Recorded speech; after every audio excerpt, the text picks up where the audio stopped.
Hola, buenas tardes. Espero que se encuentren todos muy bien de salud, disfrutando este mes de septiembre que se anuncia primaveral y que esperemos que se lleve pronto el frío que todavía tenemos encariñado con nosotros.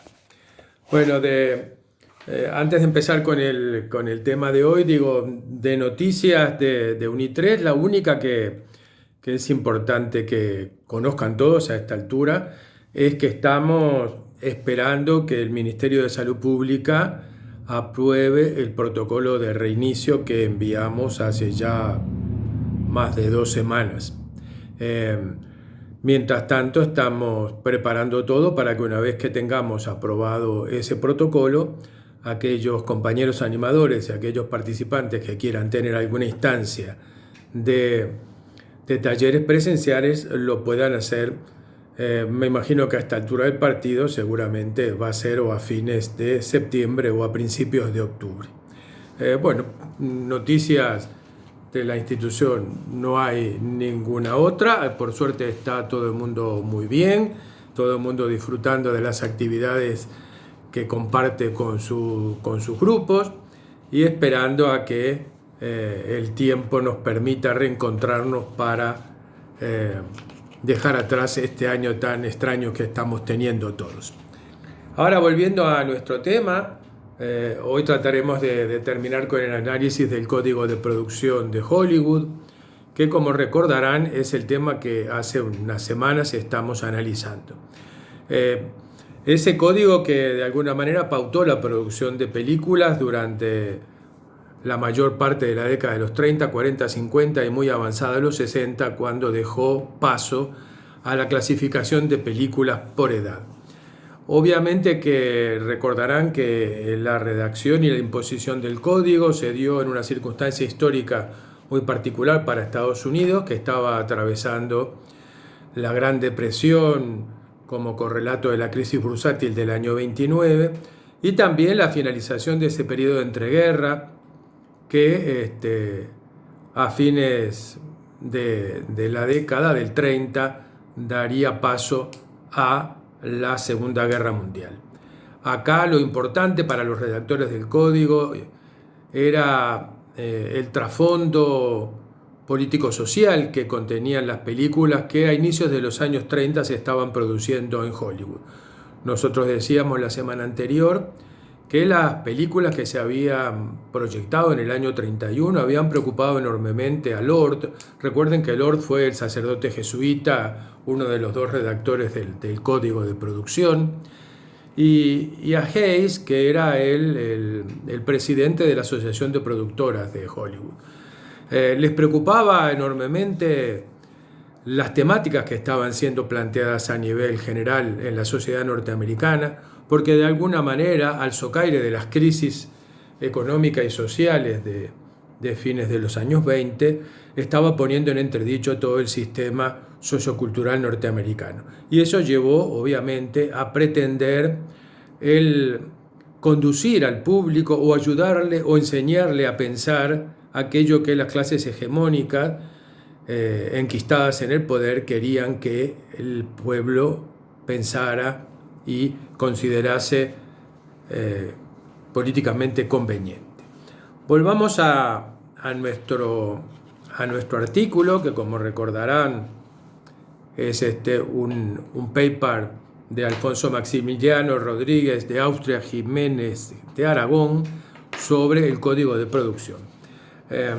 Si Lord, que era el redactor del código, y Hayes estaban muy preocupados por las películas que se estaban dando en los inicios del año 30, peor se puso cuando aparecieron las del año 32 y los proyectos que se anunciaban para los años subsiguientes. En este sentido, nuestro autor nos comenta: Lord debió sin duda sentirse muy alarmado por películas como Tres vidas de mujer, Three on a Match, del año 1932, donde una mujer recorre el sendero desde el éxito hacia la decadencia y el alcoholismo, o por la famosa Scarface, de Howard Hawks y Richard Rawson, de 1932, basada en la vida de Al Capone, o de La Venus Rubia, de Joseph von Sternberg del año 32, donde Marlene Dietrich se busca un amante que pague el tratamiento de su marido enfermo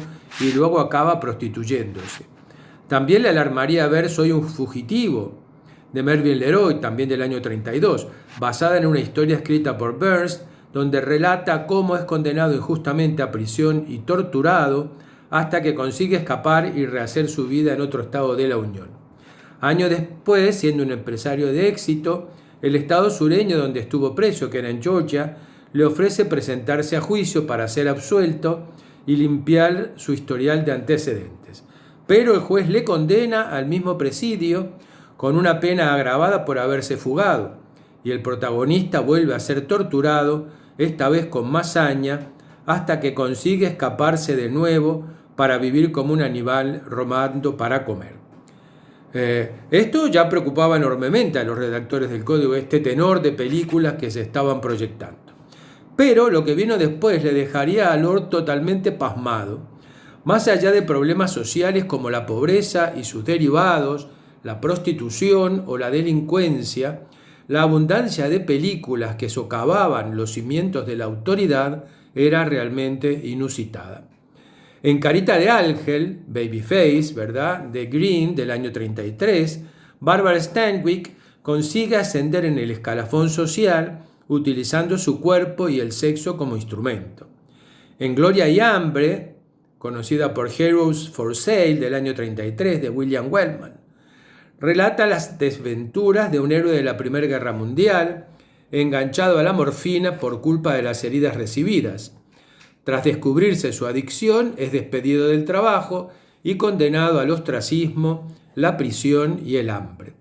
También Wild Boys of the Road, del año 33, de Wellman también, relata la historia de dos chicos que deciden dejar de ser una carga para sus empobrecidos padres y se echan a vivir a la carretera, donde conviven con otras pandillas de jóvenes.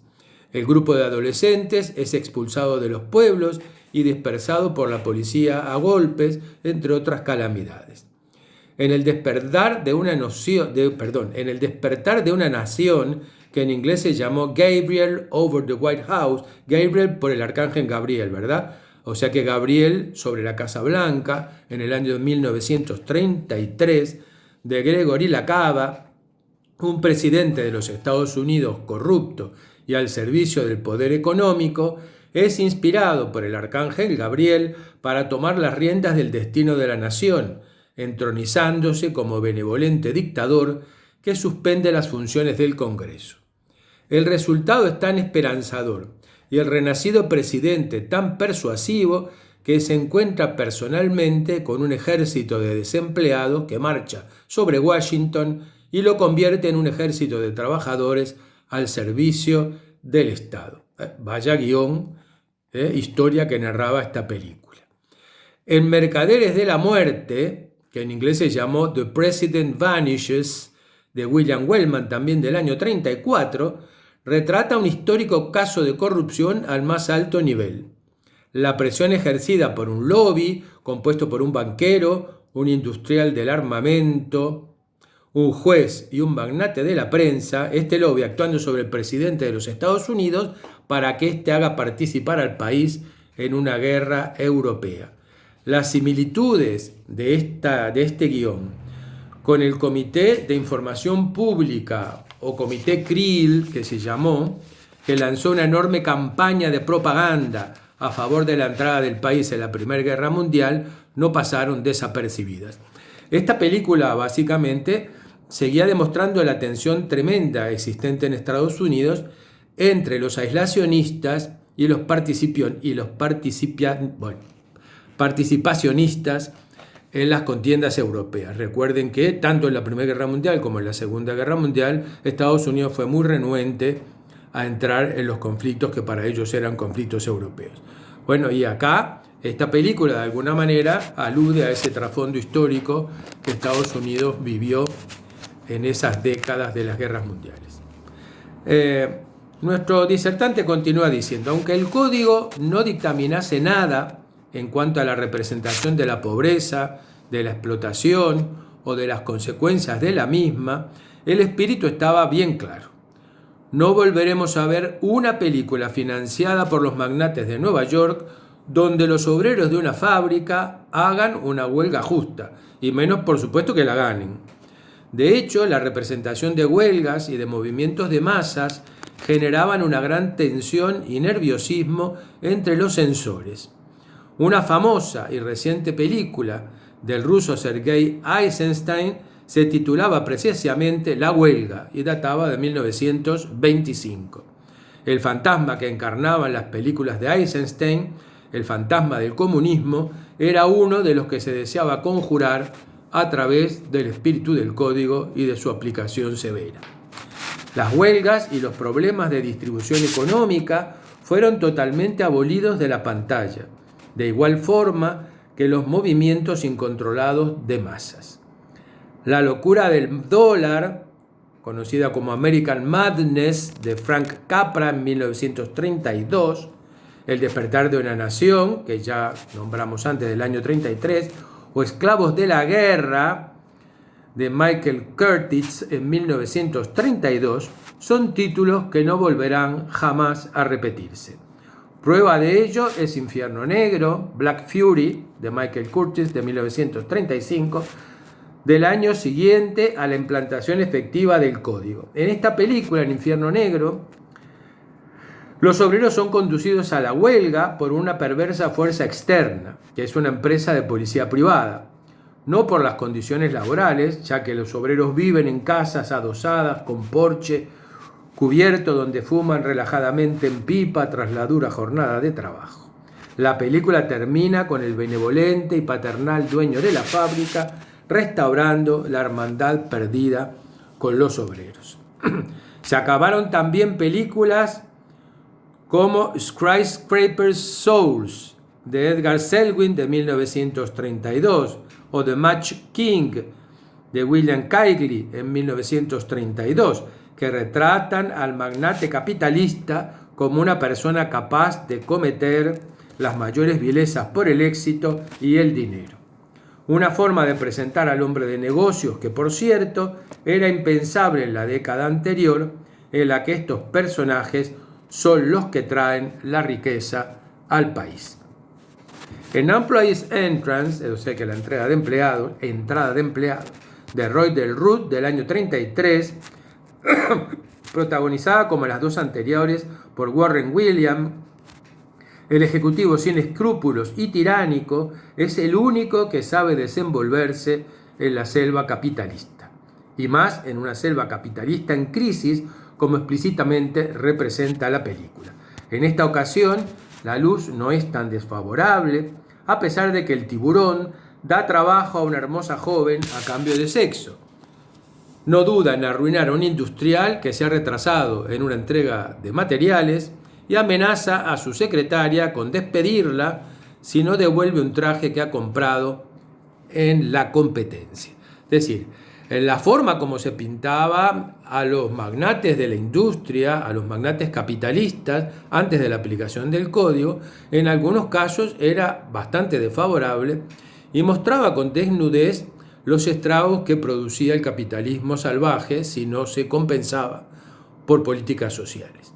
O sea que todas estas películas y todo este trasfondo que planteaban era lo que preocupaba enormemente a los redactores del código, porque implicaba estar metiendo el dedo o haciendo una mirada muy crítica sobre las problemáticas socioeconómicas que acuciaban a la nación norteamericana en esta década del 30, básicamente. El éxito de los censores en la aplicación del espíritu del código para evitar todo este tipo de películas fue rotundo. Los informes del comité de seguimiento correspondiente al periodo 35-40 son reveladores. En 1935, Brin, recordarán, Brin era el que presidía el comité de aplicación del código, Brin le dijo a Hayes que 122 películas, que era un 24% aproximadamente de la producción total de Hollywood, pertenecían a la denominada categoría social, 122, ¿verdad?, que representaban un 24%. Al año siguiente, es decir, en el 36, la cifra se había reducido de 122 a a 104. Y en vez de representar un 24%, representaban un 19%. Y mientras Brin seguía invocando la política de la industria, las cifras continuaron bajando. En 1938 informó con orgullo que solo el 12% de la producción abordaba cuestiones sociales y en 1939 tan solo un 9%, es decir, 54 películas se consideraban portadoras de algún mensaje social. En 1941, Hayes, ante una comisión de investigación del Senado, afirmó que menos del 5% de las películas de Hollywood trataban temas sociales o políticos, ¿verdad? O sea que casi llegaron a un nivel de franca desaparición las películas que trataban las problemáticas socioeconómicas del momento. La conclusión de la reforma ideológica llevada a cabo por el Código es que el sistema socioeconómico capitalista contemporáneo era el mejor de los posibles a pesar de la crisis. Los poderosos, que eran los obispos, jueces, políticos, policías, militares y clase alta empresarial, son buenos, aunque haya algunos garbanzos negros o manzanas podridas que siempre se llevan su castigo ejemplar. El orden social, político y económico que proponen y mantienen es el mejor existente. El sistema es la luz y fuera del sistema reina la oscuridad, el caos y la maldad. Las clases altas son casi siempre educadas, decentes y bellas, hermosas, mientras que las clases bajas son de sentimientos básicos, fácilmente influenciables y feas, potencialmente criminales e inmaduras. Las virtudes de las primeras son la sabiduría, la bondad, la organización, la honestidad y las dotes de mando. Y las virtudes de la segunda son la confianza y la obediencia. Ambas clases comparten el gusto por el trabajo y un inquebrantable sentido del deber.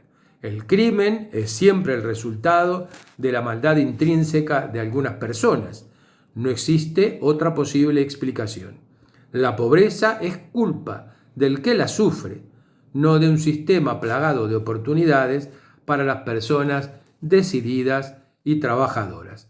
La naturaleza de las mujeres es ser pasivas y objeto de deseo, etcétera, etcétera. Es decir, el código representaba el desideratum de lo que era el sistema socioeconómico norteamericano dirigida por las élites encaramadas en el poder. Vamos a parar aquí y terminar en el próximo video.